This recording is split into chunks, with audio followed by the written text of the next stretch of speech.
Hola, ¿qué tal? Mi nombre es Sergio Carbone, soy contador público, graduado de la Facultad de Ciencias Económicas de la Universidad de Buenos Aires. Y en este momento les quiero hablar sobre planificación fiscal y concretamente planificación fiscal internacional. Cierto es que tengo varios videos sobre el tema, pero siempre los voy tocando desde diferentes ópticas. Muchas veces motivado en diferentes trabajos o consultas que recibo, o a veces en confusiones que puedo ver dentro del rubro y digo, bueno, vamos a aclararlo. Este tipo de videos son generalmente cortos, brindan información de carácter general y claro, no van a resolver una cuestión particular, con lo cual pueden surgir dudas o consultas. Por favor, les pido siempre, en el marco de una consulta profesional se pueden contactar con mi estudio. Vamos a la cuestión de planificación fiscal y concretamente planificación fiscal internacional. Primero les quiero decir que es una actividad legítima y más, es una actividad obligada del contribuyente.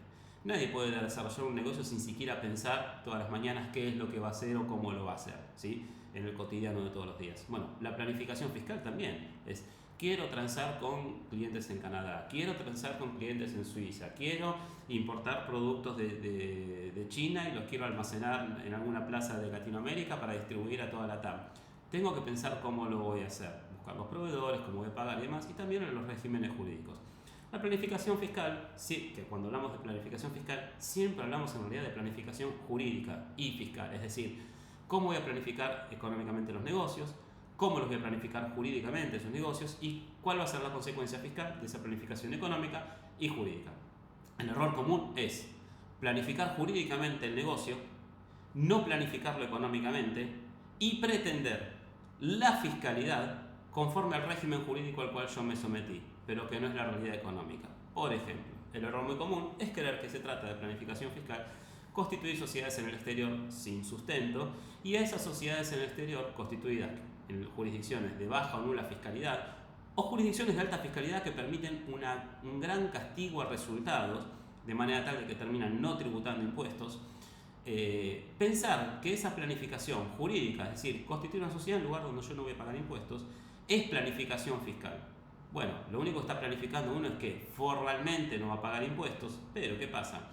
Si yo planifico una sociedad en una jurisdicción donde no se pagan impuestos y no desarrollo actividades para esa empresa en esa jurisdicción, lo que estoy haciendo es formalmente mostrar una realidad, pero en realidad la economía en general pasa por otro lado, es por la jurisdicción o el lugar donde yo estoy desarrollando actividades. Y eso puede o no tener impacto donde yo estoy desarrollando las actividades según las normas de esa jurisdicción. Muchas veces estas cuestiones de establecimiento permanente pueden o no favorecer o ser más agresivas o menos agresivas con este tipo de situaciones. Hay una recomendación de la OCDE que a partir del año 2015 envía un proyecto BEPS donde fueron acomodando estas cuestiones de establecimiento permanente, abuso del derecho y demás, y hoy ya es mucho más difícil pensar en ese tipo de estructuras, aunque se siguen viendo y se siguen pensando que son legítimas. La planificación fiscal internacional se basa en dos conceptos. Primero, cómo crea valor el contribuyente o el sujeto o la empresa consultante. Yo tengo que conocer cómo crea valor, dónde lo crea y qué capacidades de crearlo a futuro tiene en deslocalizar la actividad de creación de valor. La renta se tiene que quedar en la jurisdicción donde efectivamente se crea valor. Luego es una cuestión, obviamente, siempre de precios de transferencia, que es tema para otro video. La segunda cuestión que tengo que revisar es la tecnología jurídica, el régimen jurídico con el cual se manejan las diferentes jurisdicciones del mundo, con lo cual el contribuyente puede sentirse cómodo en trabajar. No me sirve decir al contribuyente tengo 172 jurisdicciones, elegí entre ellas. No, de esas 172 yo tengo que filtrar y decir, mira, vos te podés sentir cómodo con esta y con esta, en función de sus requerimientos. Que siempre va a haber un requerimiento de carácter jurídico, es decir, necesito un vehículo jurídico que tenga determinadas condiciones, que siempre va a querer conocer cuáles son las consecuencias fiscales de ese vehículo jurídico. Se le puede dar, pero siempre hay que comentarle y hay que visualizar que determinado entramado jurídico tiene que ser conteste, tiene que ser razonable y vinculado a la actividad económica de fondo. ¿Qué significa? Si planifico fiscalmente una actividad, no es solamente planificación jurídica, no es solamente reconocer la fiscalidad que formalmente se visualiza de esa planificación jurídica, sino que es reconocer la realidad económica del contribuyente y utilizar el régimen jurídico que corresponde a la realidad económica que tiene. Entonces, cuando planificamos fiscalmente, el contribuyente dice, mira, yo voy a operar, supongamos, en la Plaza de Europa. Ok, voy a operar con determinado tipo de actividad. Y en la Plaza de Europa, para este tipo de actividad, yo quiero que sea, por ejemplo, quiero tener una fiscalidad con determinadas condiciones, voy a obtener ingresos por determinada actividad y voy a tener gastos por determinada actividad. finalmente yo voy a trabajar desde tal jurisdicción, es decir, va estableciendo pautas. ¿Y qué es lo que es el planificador fiscal?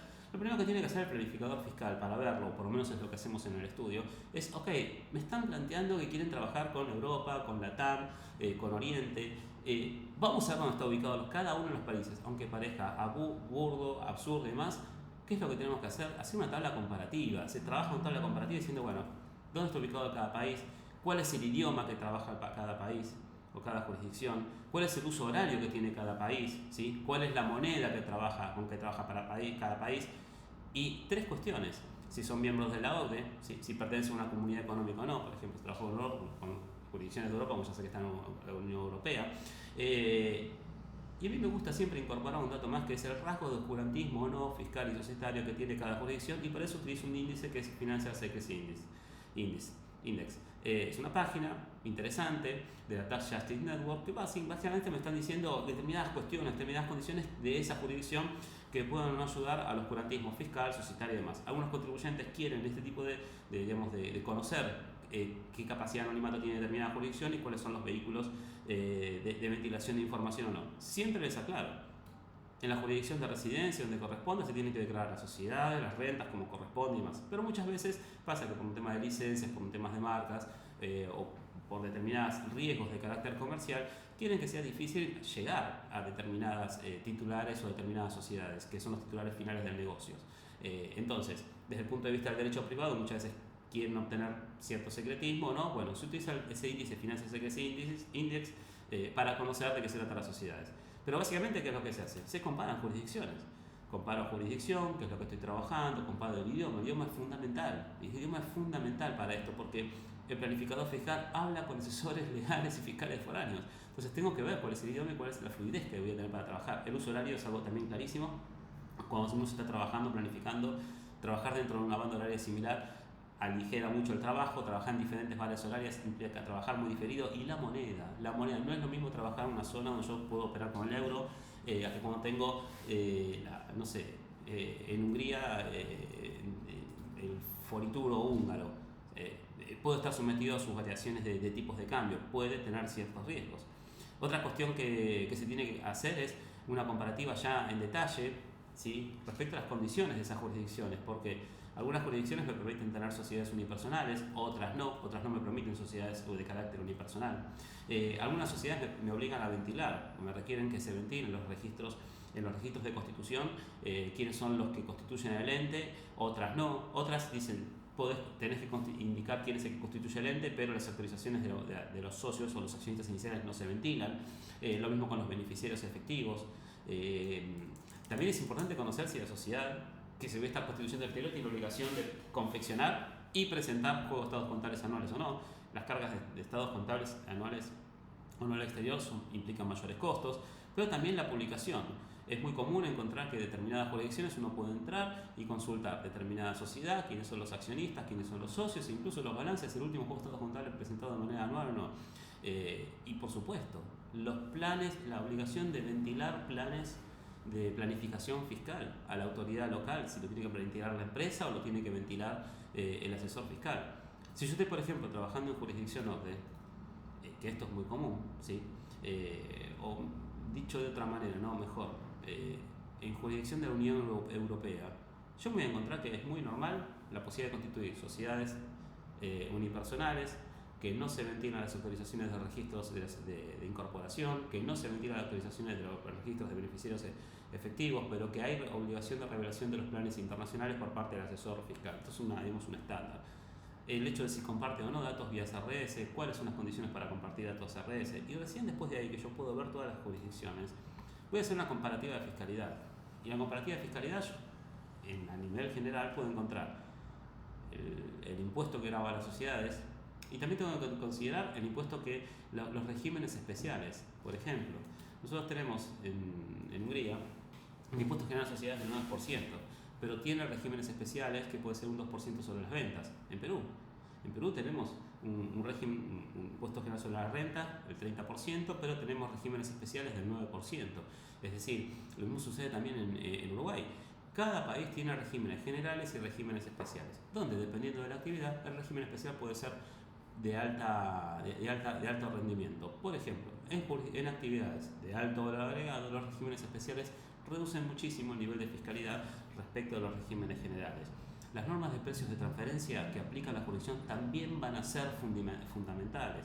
La posibilidad de no tener un APA, un acuerdo previo de precios, de valores con la autoridad fiscal también, si yo estoy planificando sobre regalías, sobre intangibles, también van a ser algo fundamental. Las normas sobre establecimiento permanente también van a ser fundamentales porque determinado tipo de estructura puede orientarme a, yo puedo tener un agente dependiente o no, y ese agente puede ser considerado establecimiento permanente o no y me modifica la fiscalidad de todo el grupo.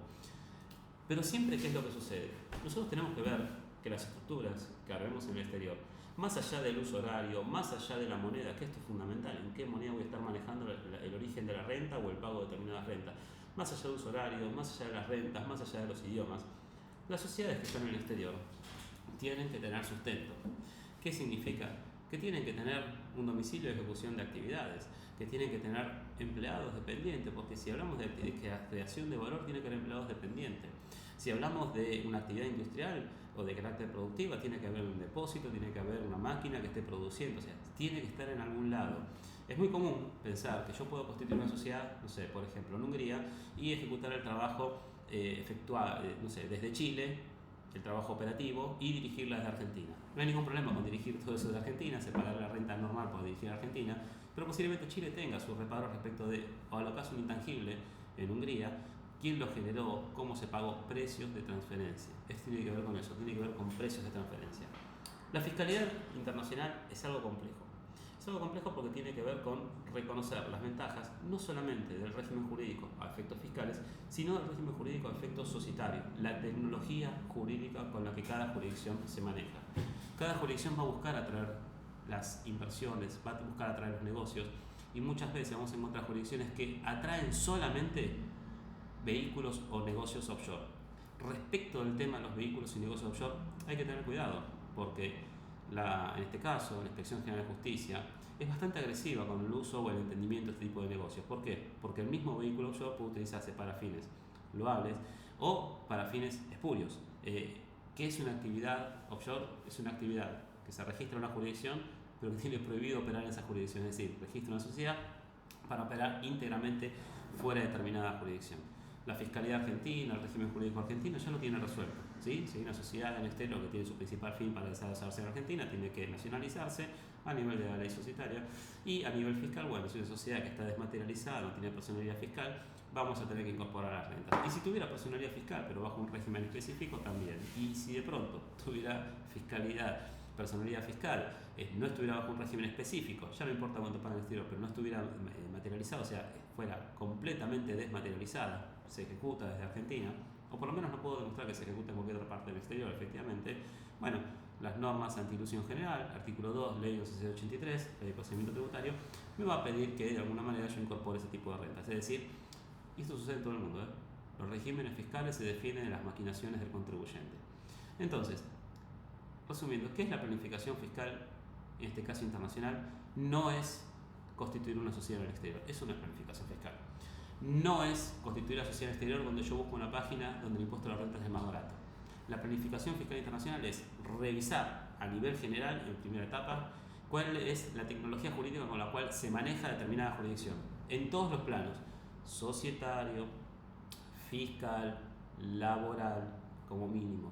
¿Qué normas de derecho internacional público se está aplicando? ¿Cuáles red de tratados tiene?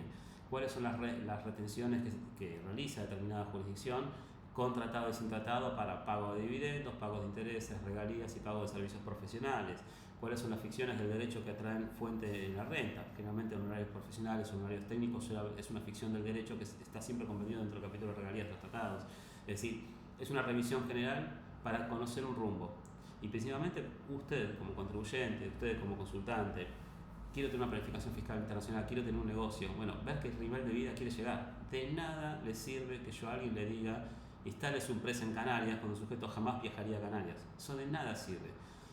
Se habla mucho de Uruguay, se habla mucho de Chile, se habla mucho de Paraguay, se habla mucho de Bolivia. ¿Por qué se habla mucho de esas jurisdicciones? Porque son jurisdicciones en las cuales el contribuyente argentino puede viajar, se sentiría cómodo. Estados Unidos, para establecer una LLC, o España para establecer una ERTE son regímenes jurídicos que formalmente pueden llegar a funcionar, pero materialmente, si no se conforman con el nivel de vida, el nivel de negocio, que es lo que quiere hacer el contribuyente, choca esa realidad formal con esa realidad material. Y el impuesto que correspondería es aquel que corresponde a la realidad material, no a la formal. Eso se llama, cuando existe ese choque, o sea, con el conflicto, abuso de derecho. Y básicamente es una mala planificación fiscal. ¿Por qué? Porque no fue una planificación fiscal, fue comprar algo llamado que no se ajusta para el contribuyente. Espero que el video les haya servido. ¿Sí? Tal vez el mensaje es: ¿de qué trabajo todos los días? ¿Cómo puedo? ¿Qué régimen jurídico, qué regímenes jurídicos favorecen lo que yo hago todos los días? ¿O cómo tengo que modificar lo que hago todos los días para acogerme a determinado régimen jurídico? Es decir, régimen jurídico tiene que estar alineado con la actividad.